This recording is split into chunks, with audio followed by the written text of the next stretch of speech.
கண்ணியமிக்க சகோதர சகோதரிகளே, அல்லாஹ்வின் நல்லடியார்களே, அஸ்ஸலாமு அலைக்கும் வரஹ்மத்துல்லாஹி வபரகாத்துஹு. அல்ஹம்துலில்லாஹ். அல்லாஹும்ம ஸல்லி அலா முஹம்மதின் வஅலா ஆலி முஹம்மதின் வபாரிக் வஸல்லிம். இது உங்களுடைய இஸ்லாமிய பாதை சேனல்.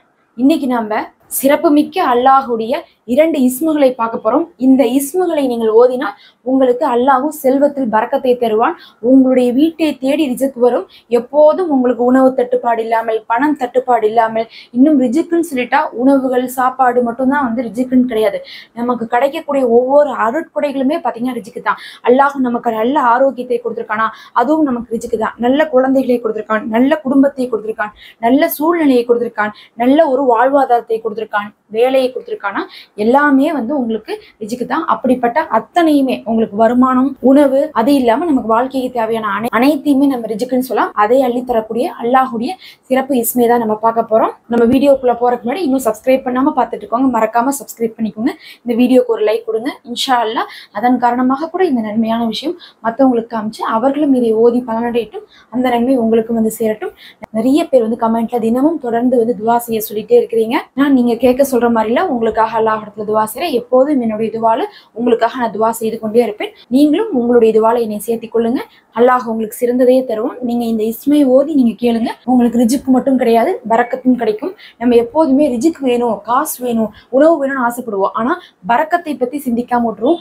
எப்போது நம்ம நல்ல விஷயம் ஒண்ணு கேட்டாலும் சரி, எனக்கு இந்த காரியம் நடக்கணும் அப்படின்னு அல்லாஹ் இடத்துல கேட்கும்போது, ஏ அல்லாஹ் இது நல்லதா இருந்தா நடத்தி கொடுன்னு நீங்க கேட்கணும். அதே மாதிரி எனக்கு பணம் வரணும்னு கேட்கும்போது, ஏ அல்லாஹ் எனக்கு அதுல பரக்கத்தை கொடுன்னு கேட்கணும். அந்த மாதிரிதான் ஒவ்வொரு சின்ன சின்ன விஷயத்துல ஆரம்பிச்சு பெரிய பெரிய முடிவுகள் வரையும், அதாவது குழந்தை கேட்கிறோம், திருமண வாழ்க்கை கேட்கிறோம், எதுவா இருந்தாலும் சரி, நீங்க அல்லாஹ் இடத்துல அது நல்லதா இருந்தா கூட அதுல எனக்கு பரக்கத்து இருந்தா கூடன்னு சொல்லி கேளுங்க. ஏன்னா அல்லாஹ் பார்த்தா ஒரு முஸ்லீமுக்கும் கொடுக்குறான், ஒரு காஃபிருக்கும் கொடுக்குறான். நாம மட்டும்தான் நல்லதை அனுபவிக்கிறோமா இந்த உலகத்துல? கிடையாது. நமக்கு எப்படி வேலை கிடைக்குதோ அதே மாதிரி அவர்களுக்கும் வேலை இருக்கு, வீடு வாசல் இருக்கு, குழந்தைகள் இருக்காங்க, சாப்பிட்றாங்க, அவங்களும் வசதியா இருக்காங்க. அப்ப என்ன ஒரு வித்தியாசம்னு பார்க்கும்போது, அல்லாஹுடைய அருள் கொண்டு அது கிடைச்சிச்சா அப்படிங்கிறதா ஒரு வித்தியாசமா இருக்கு. அதுதான் நமக்கு பரக்கத்தாக இருக்குது. அல்லாஹுடைய அருள் கொண்டு ஒரு விஷயம் கிடைக்கிறதுக்கும், இல்ல இந்த உலகத்துல வாழ்றதுக்காக தற்காலிகமா ஒரு விஷயம் கிடைக்கிறதுக்கும் பெரிய வித்தியாசங்கள் இருக்கு. அல்லாஹுடைய அருள் கொண்டு நமக்கு கிடைத்தால் அதனுடைய நன்மையும் பலனும் நம்ம இன்மையிலும் சரி மறுமையிலும் சரி அனுபவித்துக் கொள்வோம். அதனால நம்ம ஓதக்கூடிய இஸ்முகள்ல முதல் ஒண்ணு பாத்தீங்கன்னா நமக்கு ரிஜிக் அளிக்கணுங்கிறதுக்காக ஓதுறோம். இரண்டாவது ஒண்ணு அதுல அல்லாஹுடைய அருள் இருக்கணும், பரக்கத்து இருக்கணும், ரஹ்மத் இருக்கணும்னு சொல்லிட்டு நம்ம ஓதுறோம். ஆனா அதுக்கு முன்னாடி நம்ம செய்ய வேண்டிய விஷயம்னு சொல்லி நமக்கு அறிவிப்புகள்ல, ஹதீசுகள்ல ஒரு 3 விஷயங்கள் தொடர்ந்து வருது. இந்த 3 விஷயங்களை யார் செய்யறாங்களோ அவர்களிடத்துல எப்போதும் ரிஜிக் இருக்கும், எப்போதும் செல்வம் இருக்கும், அதுல பரக்கத்து இருக்கும்னு சொல்லி அல்லாஹுடைய அருள் கொண்டுதான் எல்லாமே நமக்கு நடக்கும். அப்ப அந்த 3 விஷயத்தை நம்ம கடைபிடிக்கணும். முதல்ல அதை கடைபிடித்து விட்டுதான் நம்ம செய்யக்கூடிய அமல்கள் எல்லாம் செய்யணும். ஏன்னா நம்ம என்ன பண்ணணும்னா, இந்த 2 ரக்காத்தை தொழுது நம்ம எல்லா தேவையும் அடைந்து கொள்ளணும். இதை 100 தடவை ஓதி நமக்கு தேவையானதெல்லாம் பெற்றுக்கொள்ளணும்னு நினைக்கிறோம். ஆனா அல்லாஹு திக்ரு அமல்களை விடவும் நம்மளுடைய குணங்களை தான் அல்லாஹ் பார்ப்பான். இந்த ஒரு 3 விஷயம் நம்மளுடைய பழக்கத்துல இருந்தாதான் நம்ம என்னதான் ஓதனாலும் அது நமக்கு கபுலாகும் நீங்க தெரிஞ்சுக்கோங்க. அதுல ஒரு முதல் விஷயம் என்ன தெரியுங்களா? ஒரு மனிதன் செல்வத்தை கேட்கிறான் அப்படின்னு சொன்னா, அவனுக்கு ரிஜிக்கை கேட்கிறான்னா அவன் என்ன பண்ணணும்? ஹலாலான வழியில தான் அவன் சம்பாதிக்கணும். முதல்ல நீங்க சம்பாதிக்கக்கூடிய காசு ஹலாலா இல்ல. ஏன் அந்த காசு சொல்லணும்னா, அந்த காசை கொண்டுதான் நம்ம துணி போட்டிருப்போம், அந்த காசை கொண்டுதான் நம்ம சாப்பிட்டு இருப்போம். நம்ம இன்னைக்கு நாளைக்கு ஒரு தேவைக்காக இன்னைக்கு ஒரு விஷயத்தை கேட்கணும் சரி, ஆனா இன்னைக்கு நம்ம வாழ்ந்துட்டு இருக்கோம்ல, அது என்ன நிலைமை? நம்ம நாளைக்கு ஒரு புது வேலை கேட்கலாம், நல்ல வருமானம் கேட்கலாம், தொழில் அமையணும்னு கேட்கலாம். ஆனா இன்னைக்கு வரையும் நம்ம ஏதோ ஒண்ணு சாப்பிட்டுட்டு இருக்கோம்ல, நம்மளுடைய வாழ்வாதாரத்தை ஓட்டி கொண்டு இருக்கோம்ல, அது என்ன காசு? அது நம்மளுடைய தந்தையுடைய காசா இருக்கலாம், இல்ல நம்மளுடைய காசா இருக்கலாம். ஆனா அது எப்படி இருக்கணும்? ஹலாலாக இருக்கணும். அது ஹலாலாக இருந்து அதை கொண்டுதான் நம்ம வாழ்வாதாரத்தை நடத்திட்டு இருக்கோம் அப்படின்னா, அப்ப நம்ம கேட்கக்கூடிய துவாவாகட்டும், ஓதக்கூடிய திக்ர்கள் ஆகட்டும், அல்லாஹும் மறுக்காமல் ஏற்றுக்கொள்வான். இதை பத்தி நபி ஸல்லல்லாஹு அலைஹி வஸல்லம் அவர்களே சஹாபாக்களுக்கு சொல்றாங்க. இது சஹீஹான அறிவிப்பாக வந்திருக்கு. ஒரு மனிதன் பிரயாணத்துல இருக்கிறான். அந்த பிரயாணத்துல இருக்கக்கூடியவர்களுக்கு என்ன சிறப்பு? ஒரு மனிதன் பிரயாணத்துல இருக்கும் போது கேட்கக்கூடிய துவாவை அல்லாஹும் மறுக்காமல் ஏற்றுக்கொள்வான்னு சொல்லி நமக்கு சஹீஹான அறிவிப்புல வந்திருக்கு. அப்படி அந்த மனிதன் பிரயாணத்துல இருக்கிறான், அவன் தொழுகிறான், அவன் ஓதுகிறான், கையேந்தி அல்லாஹ்விடத்துல அழுது அழுது பிரார்த்தனை செய்கிறான். ஆனாலும் அல்லாஹ் அந்த துவாவை ஏற்றுக்கொள்ளவில்லைன்னு சொல்றாங்க. ஏன் அப்படின்னு சொல்லி பார்த்தோன்னா, அந்த மனிதன் பிரயாணத்துல இருக்கிறது உண்மைதான். ஆனா அந்த மனிதன் எந்த விதத்துல சம்பாதிக்கிறான்னு பார்த்தா, ஹராமான வழியில அவன் சம்பாதிச்சுட்டு இருக்கான். ஹராமான வழி, அதை கொண்டுதான் அவன் ஆடை அணிவித்திருக்கான், அதை கொண்டுதான் அவன் ஒட்டகத்துல இருக்கான், அதை கொண்டுதான் அவன் உணவு சாப்பிட்டுட்டு இருக்கான். அப்படி ஒரு மனுஷன் வட்டியில வரக்கூடிய காசு ஹராம் தான். அதே மாதிரி அடுத்தவங்களுடைய சொத்தை ஏமாத்தி அபகரிச்சு வச்சிருப்பாங்க. சிலர்லாம் அடுத்தவங்களுக்கு என்ன பண்ண மாட்டாங்க, பங்கை ஒழுங்கா கொடுக்க மாட்டாங்க. அதுக்கப்புறம் அந்த சொத்து என்ன ஆயிரும், நம்மளுடைய நியாயமான பங்கோட அது கலந்துக்கும். அதுக்கப்புறம் நம்ம எப்ப அதை வந்து புழங்கினாலும் சரி, அதுக்கப்புறம் அதுல இருந்து வரக்கூடிய காசுல நம்ம சாப்பிட்டாலும் தங்கினாலும் எல்லாமே ஹராம் தான். அந்த மாதிரி ஹராமான ஒரு விஷயத்துல இருந்து அந்த மனிதன் வந்து புழங்கி கொண்டே இருக்கிறான் காசு. அதனால அல்லாஹ் வந்து அவருடைய துவாவை ஏற்றுக்கொள்ளல.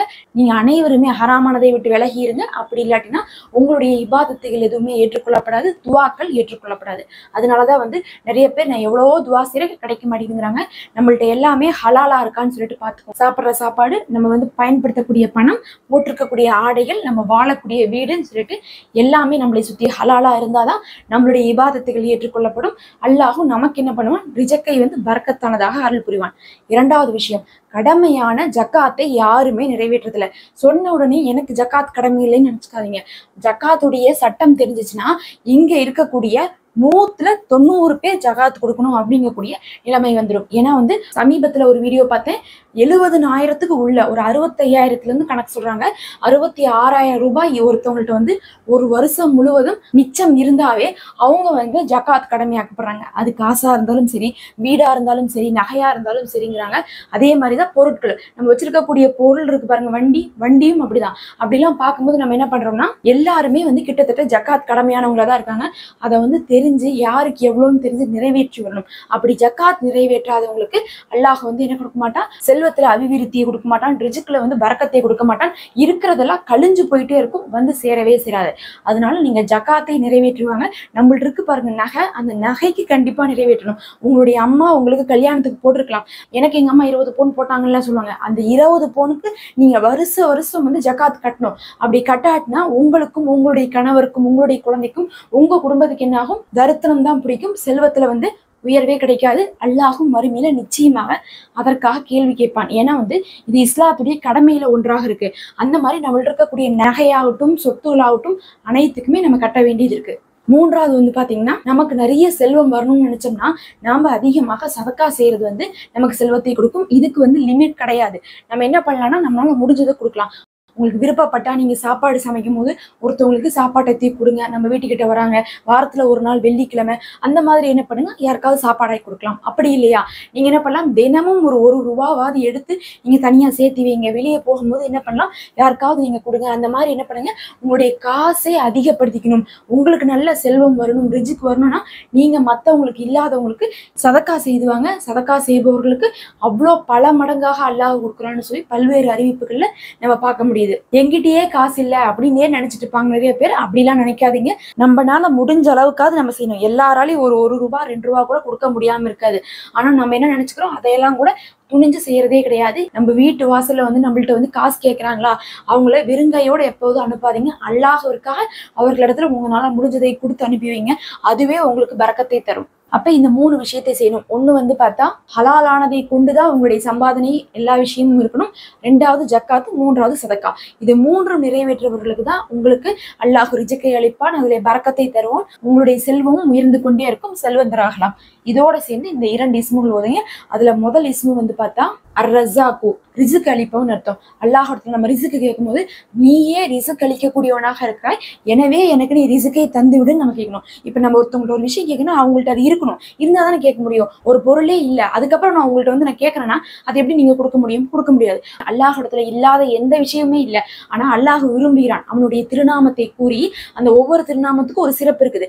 ஒண்ணு வந்து பார்த்தா ரிஜிக்கை அளிப்பவன் இருக்கு, இன்னொன்னு வந்து பார்த்தா செல்வந்தன் இருக்கு, இன்னொன்னு வந்து பார்த்தா அனைத்தையும் அறிந்தவன் இருக்கு. அந்த மாதிரி ஒவ்வொன்றும் வந்து பார்க்கும்போது நிறைய சிறப்புகளோடு இருக்கு. அதையெல்லாம் சொல்லி கேட்கும்போது அல்லாஹ் வந்து என்னுடைய சிறப்பை சொல்லி கேட்கிறாங்க. நான் தான் ரிஜிக்கை அளிக்கக்கூடியவன் உணர்ந்துதான் அந்த அடியான் கேட்கிறான். அப்படி இருக்கும்போது வந்து நான் அதை கொடுக்காம இருக்க விற்கப்படுறேன்னு சொல்லிட்டு அல்லாஹ் நமக்கு கொடுப்பான். அவனுடைய சிறப்பை சொல்லி, அல்லாஹ் நீயே ரிஜிக்கை அளிக்கக்கூடியவனாக இருக்கிறாய், எனக்கு உன்னுடைய புறத்திலிருந்து ரிஜிக்கை அளித்திருவாயாகன்னு சொல்லிட்டு நீங்க கேளுங்க. அல்லாஹ் உங்களுக்கு ரிஜிக்கை எல்லா புறத்திலிருந்தும் வாரி வழங்குவான். அதே நேரத்துல நம்ம பரக்கத்தோடு அதை பெற்றுக்கொள்வதற்கும் இன்னும் மிகுந்தமாக அதை பெற்றுக்கொள்வதற்கும் நீங்க என்ன பண்ணலாம், அல் பாசித்து அப்படின்னு என்ன அர்த்தம்னா தாராளமாக கொடுப்பவன் அர்த்தம். அல்லாஹ்விடத்துல இதை கொண்டு நீங்க அல்லாஹ்விடத்துல கேட்டா உங்களுக்கு எதை கொடுத்தாலும் அல்லாஹ் தாராளமாக கொடுப்பான். இப்ப நம்ம இடத்துலயும் சாப்பாடு இருக்கு, நல்ல வசதியா இருக்கவங்கள்ட்டயும் சாப்பாடுலாம் இருக்கு, நம்ம இடத்துலயும் காசு இருக்கு, அவர்களிடத்துலயும் காசு இருக்கு, நம்ம இடத்துல நல்ல ஆடைகள் இருக்கு, அவங்க இடத்துலயும் இருக்கு. ஆனா என்ன வித்தியாசம்னு பார்க்கும்போது நம்ம இடத்துல இருக்கிறது ரொம்ப கம்மியா இருக்கு, அவர்கள் இடத்துல எப்படி இருக்கு, தாராளமா இருக்கு. அப்ப அல்லாஹ் தாராளமாக அதை கொடுக்கணும். எல்லார் இடத்துலயுமே நல்லது இருக்கு. அல்லாஹ் ஒருத்தவங்களுக்கு மட்டும் தான் இந்த உலகத்துல செல்வம் கொடுத்தான்னு நம்ம சொல்ல முடியுமா? அப்படிதான் கிடையாது. இதுல ஏழையா இருக்கவங்களுக்கும் அல்லாஹ் செல்வத்தை கொடுத்திருக்கான், பணக்காரனா இருக்கவங்களுக்கும் செல்வத்தை கொடுத்திருக்கான். அதான் அதோடைய அளவுதான் மாறுது.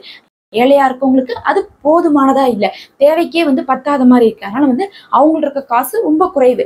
இதே செல்வந்தர்களாக இருக்கக்கூடியவங்க அவங்க சேர்த்தி வைக்கிற அளவுக்கு இருக்குது, மிஞ்சி இருக்கு. அப்ப அல்லாஹ் அவர்களுக்கு தாராளமாக கொடுத்துருக்கான்னு அர்த்தம். நாம அல்லாஹ்விடத்துல என்ன கேட்கணும், தாராளமாக ரிஜ்கை கொடு. ஏன்னா நீ ரிஜ்கை கொடுத்துட்டு தான் இருக்க, எங்களுக்கு மட்டும் இல்லை காஃபிர்களுக்கும் நீ கொடுத்துட்டு தான் இருக்கிற, எல்லா மனிதர்களுக்குமே நீ கொடுத்துருக்க. ஆனா அதுல தாராளமாக சிலருக்கு நீ கொடுக்குறியே, உன்னால கொடுக்க முடியுமே, அதை எங்களுக்கும் கொடுன்னு சொல்லிட்டு அல்லாஹ்விடத்துல கேட்கணும். இந்த இரண்டு இஸ்முகளை நீங்க எப்படி ஓதணும்னு பாத்தீங்கன்னா தனியாகவும் ஓதலாம், அல்லாஹு அப்படிங்கக்கூடிய திருநாமத்தை சேர்ந்து ஓதலாம். அர் ரஸாக்கு யா அல்லாஹு அல் பாசித்து யா அல்லாஹுன்னு சொல்லிட்டு நீங்க ஓதலாம். அப்படி இல்லாட்டினா அர் ரஜ்ஜாக்கு அல் பாசித்துன்னு நீங்க தனியாக ஓதலாம். இதை நீங்க தொழுகைக்கு பின்னாடி ஓதி, நீங்க ஃபர்ல் தொழுகைக்கு பின்னாடி துவா செய்யறதுக்கு முன்னாடி நீங்க ஓதிக்கொள்ளலாம். அப்படி இல்லை வேலை செய்யும் போது சும்மா இருக்கும்போது நீங்க என்ன பண்ணலாம், அப்போது நம்ம என்ன பண்ணலாம், அல்லாஹுவை அழைத்து கொண்டே இருக்கலாம். நீங்க இந்த மாதிரியான வார்த்தைகள்லாம் ஓதும் போதே அல்லாஹ் ரிஜ்கை அழித்து கொண்டே இருப்பான். அதனுடைய வார்த்தையிலேயே அந்த அர்த்தம் இருக்கு. இஸ்முகள் எல்லாமே பாத்தீங்கன்னா அந்த இஸ்முகளுக்குன்னே தனியா சிறப்பு இருக்கிறதுனால அந்த சிறப்பை கொடுத்துருவான். அல்லாஹ்வை ரிஜ்க் அளிக்கக்கூடியவன்னு சொல்லி நம்ம கூப்பிட்டுக்கிட்டே இருக்கிறோம் அப்படின்னா, சரி என்னுடைய அடியான் எங்கிட்ட இருந்து ரிஜ்கை எதிர்பார்க்கிறான்னு சொல்லி அல்லாஹ் நமக்கு கொடுப்பான்.